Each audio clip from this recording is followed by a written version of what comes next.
Welcome to Our Girl Relationships. On this channel, we discuss day-to-day problems people face in their lives. Let's start with the video. I grew up with a loving, caring, and highly religious family. They've always been delicate when it comes to the way I'm treated. They cared to clothe, feed, entertain, and educate me to the best of their abilities. It's a thing that I've always been extremely grateful for and that I constantly put effort into showing back. I speak of my interactions with my family in a transactional way because I know I'm adopted. I came across a file when I was a lot younger that had my adoptive parents' signatures on a paper that read adoption papers in bold and had my first name written on it repeatedly, which could only indicate one thing that even my then young mind could unlock. I was adopted. I'm pretty sure I came across it when I was looking for my dad's old school project so I could reference it. The reason I clarify this is to say that I'm not a snoopy person. I don't really go out looking for things that don't involve me, yet I happen to attract the most dangerous and life-changing information in the strangest karmic ways.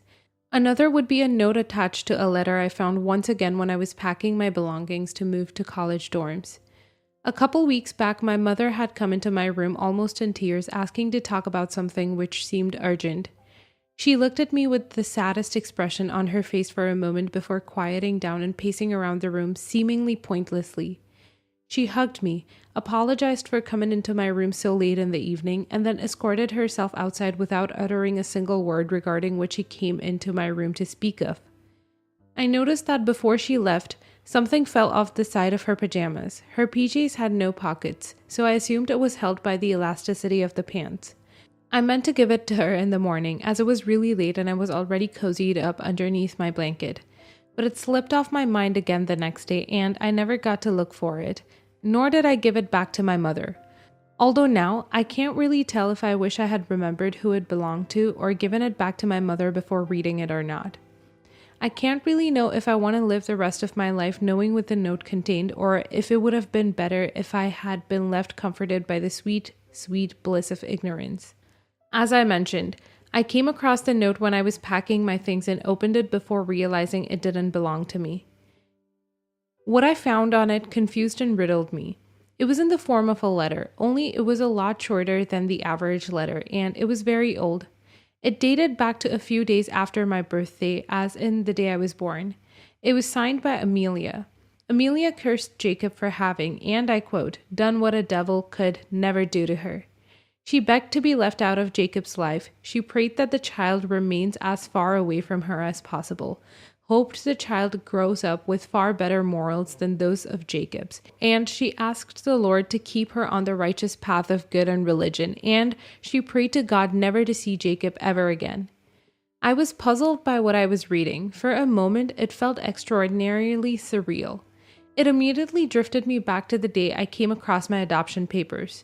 Back then, the only difference was that I stopped reading the adoption papers as soon as I found them, partially because I didn't understand them and wholly because they didn't belong to me. This time, however, my curiosity was a lot easier to alert. The contents of this letter seemed a lot more sinister, as the only Jacob in my or my mother's life is my dad. The only Amelia known to me is his second cousin. So if I'm mildly not stupid, I put two and two together immediately as anxiety built up inside me and the need to vomit intensified once I reread it. I rushed over to my mother with the letter in hand and apologized for having opened it. I genuinely didn't remember that it slipped off her until I was done reading it, to which she was understanding, although I could have easily confused her understanding with relief. Since the moment I let her know that I read it, her face squirmed with an expression of a mind at ease. Her eyes relaxed and a smile drew itself on her face. Relief, right? I would have left it at that if she hadn't started crying immediately after. I was confused and allowed her a moment to let it all out before she finally could muster the energy to explain. To this day, I can't tell if telling me was a good idea or not. My mother explained to me that 19 years ago, my father was a completely different man. To put it in simple words, he is a He wrote his second cousin, Amelia, confirming my assumption, and I resulted from that gruesome behavior. I felt my world collapse around me as my mother spoke the details of that event. I couldn't have been less interested in my mom's words as my mind frantically uncovered the terrors of dad's actions and the monstrous nature which is the foundation of my life. The disgraceful nature on which my whole world is built. The deception and secrecy and distrust that my life was brought into the world as a result of. I was having constant flashes of when my cousin Amelia, or mother, I can't really tell where she stands now, but I remember the saddened expression that spread across her face when she saw me around her own kids. I really do not know how to feel about things, partially because I'm too young to understand the full depth of what happened, and also because everything changed. My dad is not the person that would someone, as far as I can tell anyway. He really does care about the entire family, and he's very supportive of everyone. He's constantly helping and volunteering to do good, and his faith is the strongest that I've ever seen. Maybe the realization of what he had done or having to raise the child that resulted from his terrible actions led him to seek out being a better man. Maybe the guilt of possibly ruining a poor woman's life led him to want to fix as many as he could.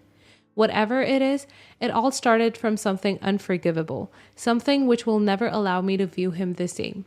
Maybe I'm overreacting and dramatizing things, and maybe I'm underestimating the sheer enormous influence that this will have on my life. Whatever it is, I'm grateful this realization happened hours before I moved out. It'll give me the liberty and clarity of mind to think through my next step. Whether I want to get my biological mother more involved in my life or if I want to bring up the topic with her. Ever. I just hope Amelia has found a healthy way to cope with things and my dad really has changed. Yet, it still disgusts and terrifies me that a man of my dad's grace and love and care could be capable of such horrendous acts. Honestly, I found out I was adopted not too long ago, and I'm still trying to figure out a way to deal with things and understand that it's not automatically a bad thing.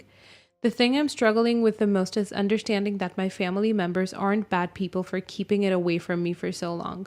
Props to you for staying strong. I can't even imagine what it must be like to find out something so life-altering. I'm really sorry to hear about everything you're going through. Your story touches so many social aspects, adoption, religion, and so on. I don't really know if the mother wanted to keep you in the first place, but I'm assuming her strong faith and relationship with God is what kept her from abortion. Honestly, maybe religion shouldn't have been taken into consideration since she seems to hate your dad's bones and does not want to mother you even after you were born. Whatever it is, I just want you to know that there is always a solution to cope with things and handle them. Just make sure it's healthy and not a destructive one. Plenty of other people and I are very proud of you and rooting for your life to be an amazing one.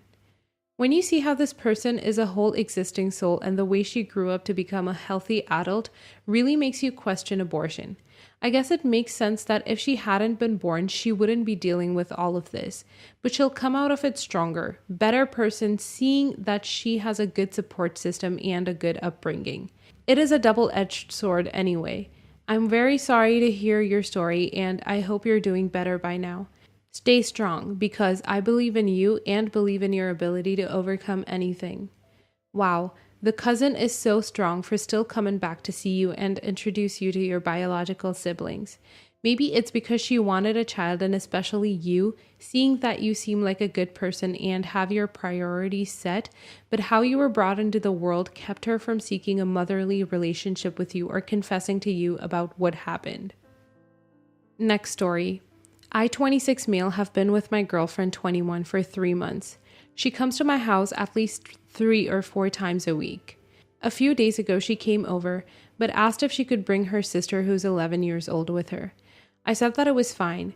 They arrived and it was chill, except for some reason the sister was wandering around my house, room by room. I told her not to go in my bedroom or my game room. She said okay. My girlfriend asked if her sister could come again the next day. I was cool with it. It didn't bother me. Again, they came and she started wandering, but this time I heard my game room door open. It has a loud creak to it. I get up and she's in there. Now, my game room is pretty messy. Lots of empty Tupperware containers and empty bottles of water and drinks. Also, lots of books about gaming scattered around. She starts saying, "Wow, this is messy." I say, "Yes, I know, sorry for the mess." She keeps repeating, "Wow, you have a huge mess." I say, "Yeah, that's why the door was closed."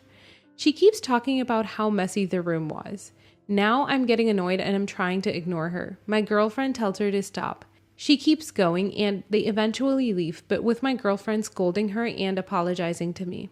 The next day, she texts me to come over and say yes. She says her mom was at work and if her sister could tag along. I say sure, but to tell her not to wander my house. We're chilling at my house until we get hungry and I order pizza for lunch. I go pick it up and leave them at my house since it was pretty close. I come back and the sister is in my game room tidying things up. She's closed a lot of the books I didn't bookmark and moved a lot of my notes around. She also threw away a lot of Tupperware containers I was going to reuse. Now I'm pissed but trying to stay calm. I tell her to get out but in a harsh tone. I guess she didn't get why I was mad. Then she came saying in a single song voice, "I cleaned up the mess." I asked my girlfriend why she let her sister wander my house and she said she didn't think it was a problem because my game room was untidy. I tell her, "Hey, look, don't bring your sister over here anymore." She says, "Wow, that's real mature." She then got her sister and left and she texted me saying that it was really rude what I did. I think I was nice about it, but eventually I started to feel bad. But am I the a-hole? Not the a-hole. She is 11. She's old enough to understand that when you told her not to go in my bedroom or my game room, she was not to go into your bedroom or game room. Your girlfriend did not think it was a problem for her to go into your game room because it was untidy. What? So it was okay for her 11-year-old sister to take it upon herself to tidy up your room, your house, your rules. If anyone has a problem being immature here, it is your girlfriend. Thankfully, you have only wasted 3 months of your life on this relationship. Not the a-hole. Your girlfriend was wrong by letting her sister enter your game room, knowing that you didn't want her in there. I can't really get upset at the 11-year-old. She's just a child and probably thought she was helping you. But her older sister knew you didn't want her in there. The girlfriend is the rude one here. OP showed great restraint.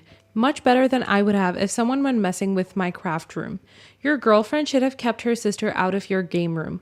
Although 11 years is a young age, it's an age where a kid should be old enough to understand that personal things or items should not be touched without consent. It sounds like your girlfriend needs to grow up and start respecting your feelings. Just keep in mind, if this continues, ask yourself if this relationship is really worth it. Not the a-hole, because those were your boundaries. However, to you, the containers are empty. To vermin, they're banquet. It's seriously gross to not clean that mess as you make it, even if it's the next day. Guaranteed you already have roach eggs somewhere. Fun fact, cockroaches love living and breeding inside gaming consoles because of how warm they are. Keeping that room clean protects your hobby investments. Obviously, your girlfriend doesn't respect you. That would be a huge red flag for me, especially since you've only been dating for 3 months. As a woman only having a boyfriend for 3 months that I probably do not know fully, there's no way I would let my 11-year-old sister wander around his house. Most importantly, not where he said it's off limits. For all I know, that's where his porn is stashed or something else that's inappropriate for an 11-year-old to see. Your feelings are justified. After little sis is done with your gaming room, who says she's not going to move on to your bedroom? Next story. Hello all. I, 24 female, suffer from celiac disease and have for several years. I cannot digest food with gluten in it, and exposure to even the tiniest amount of it makes me violently sick. This is important to the story as I'm the only person in the entire extended family who has it. Every year since I was little, my mother hosted Thanksgiving. My stepfather has a son from his previous marriage, 35 male, who was not around much when I was a kid. His mother, so my stepdad's ex-wife, had most custody, so I saw Peter about once a month at most. Peter has a new girlfriend, Hannah, 32 female, who he brought around for Thanksgiving. My mother made almost entirely gluten-free dishes and labeled everything for me and others to limit cross-contamination. The only one non-gluten-free dish was stuffing. She had always done this because she wants to keep me safe. For our other family gatherings that she doesn't host, my family usually forgets about my celiac, which is okay. I can stick to salad for a night, no problem. However, I do struggle with some anxiety and shame. I hate feeling like I'm inconveniencing my mother. I don't live at home and I was diagnosed with celiac after leaving the nest, so she only cooks gluten-free when I'm visiting, and I know firsthand how much harder it is. So like every year I helped her with the gluten-free dishes. We did not have Thanksgiving last year and we only invited family we knew was fully vaccinated to this gathering. Here's the problem. Hannah very loudly complained to one of my cousins about all this gluten-free crap. She knows I have celiac disease because she asked me why I wasn't eating the cake at my stepfather's birthday party this summer, store-bought, and I explained my allergy and answered her questions. My cousin told her politely, well, Megan is allergic. I'm Megan. And Hannah again said loudly, well, she doesn't have the right to ruin our Thanksgiving because of it. I don't care if she doesn't like me, but I found that deeply hurtful, as this is the one family holiday where I get to eat most of the food because it's my mother making food. And more importantly, I thought calling my mother's days of hard work crap was very rude. However, because over half the family was there, anti-vaxxers not invited, and she's new, I decided to wait and not call her out in front of everyone. But my mother was visibly offended and I had to console her. We're going to see her again today because we're celebrating Hanukkah. I'm debating pulling her aside and asking her to apologize to me and my mom. I think I might be an a-hole if I do so though, because she may have forgotten this and I don't want to divide my relationship with my stepbrother. Is asking for an apology justified, or will I be the a-hole? Not the a-hole, especially if you're asking for an apology for your mother. Besides, not that many Thanksgiving foods are super gluten heavy. It seems like a pretty easy holiday to ungluten. Unrelated, I'd recommend never eating anything Hannah makes. She seems like the type to test your allergy. Have a happy Hanukkah full of joy, light, and gluten-free latkes. Thanks so much, and you are correct. What my mom modded was gluten-free apple pie crust, cornbread instead of regular rolls, gluten-free mac and cheese, and making gluten-free cookies. Most of these fixes are easy, as you can purchase gluten-free mac and cheese noodles in a box at the store. Cornbread is naturally gluten-free, and the pie crust is a switch from regular to almond flavor. Even still, she worked her ace off for that Thanksgiving spread. You will not be the a-hole, but I'll warn you now that it's probably not going to go well. Hannah clearly has no manners or compassion. If she felt comfortable complaining loudly that someone's life-altering medical issue is somehow ruining her Thanksgiving. So I wouldn't expect her to react well to being asked to apologize for referring to your mother's gluten-free food as crap. I'd suggest encouraging your mother to tell your stepbrother that his sister insulted her and isn't welcome at family gatherings until she apologizes. You will not be the a-hole. She is a guest. It's not her family or her place to say anything. Pull her aside and be firm. Let her know that her rude comment about gluten-free crap was offensive and she owes you and your mother an apology. If she decides not to give you one, let her know that you will not tolerate another comment and will call her out next time so she can feel as embarrassed as she made you and your mother feel and walk away from her. You have nothing to feel guilty about or feel embarrassed about. Your mother sounds like a saint and is trying to accommodate you because she loves you. She does this because she cares about you and she has learned about your allergy and learned how to cook a certain way to ensure you feel welcome and included. If Hannah makes another public comment after you pull her aside, I would publicly let her know that if she's not happy to eat what your mother has cooked, she is more than welcome to leave. She's a guest and her rude comments will not be tolerated. She sounds very childish.